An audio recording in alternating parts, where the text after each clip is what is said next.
Well, President Biden is wrapping up his trip abroad with a stop in the newest addition to NATO and one of the most crucial strategic allies to the alliance. Foreign correspondent Alex Salvi has more with what's on the agenda. President Biden in Helsinki, Finland, a country sharing a nearly 900-mile border with Russia, the longest of any European Union member. We just finished a historic NATO summit. The president meeting today with the Nordic leaders of Denmark, Finland, Iceland, Norway, and notably Sweden.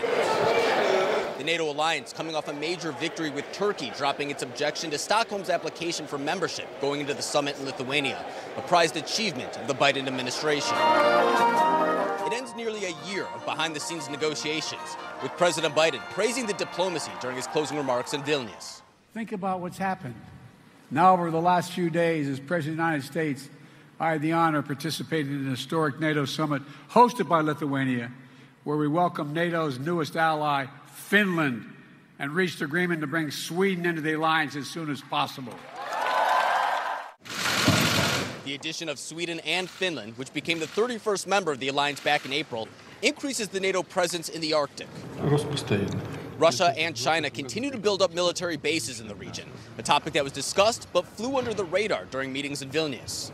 But NATO is a new ally in Finland, coming off the formation of a new government last month, with the conservative coalition saying despite the change of leadership, it will remain a reliable friend to Europe. We are going to be pro-Europeans, pro-Ukraine, pro-human rights, and we are going to fight against climate change. President Biden is holding a bilateral meeting with his Finnish counterparts before holding a joint news conference where he'll field questions from reporters for the first time during this week-long trip. He'll then depart for Washington in the evening, but these conversations will certainly continue long after he leaves Europe.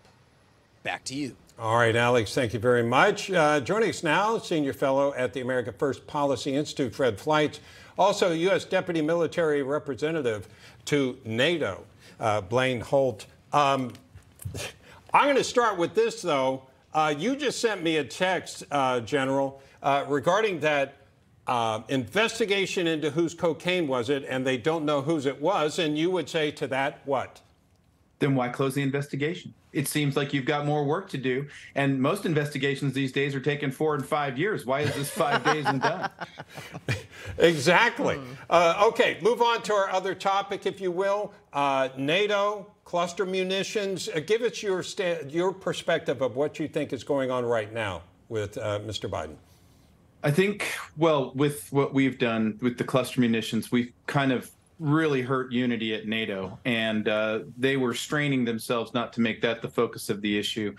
Again, we still have a lot of armament discussions without strategy discussions, without diplomacy discussions, and I think that's what's lacking from this summit. The other thing is they really should have managed expectations for President Zelensky, who really lost his temper on day one, got it back together with the formation of the NATO-Ukraine Council.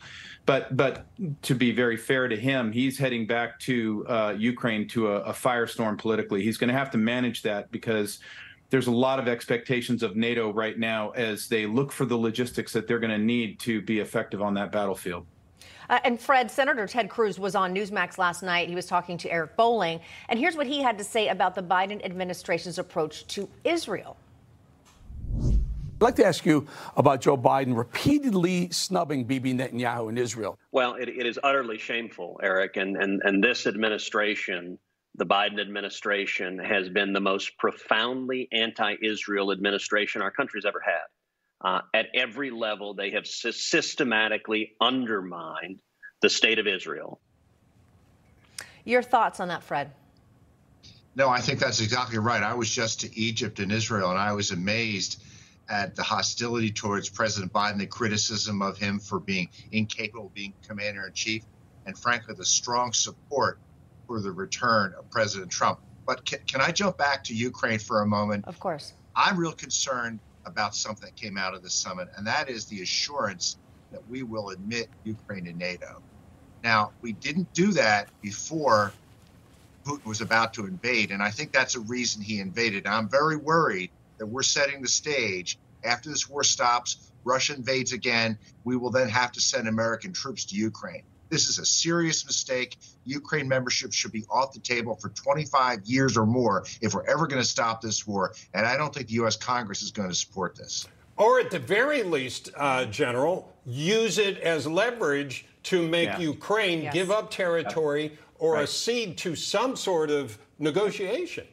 It's a negotiable lever. The problem is nobody seems to be even interested in using the term negotiation.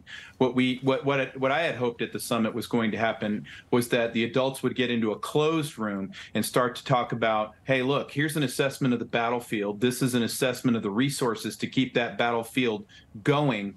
Where are we going and what can we hope to achieve here, knowing what we know now?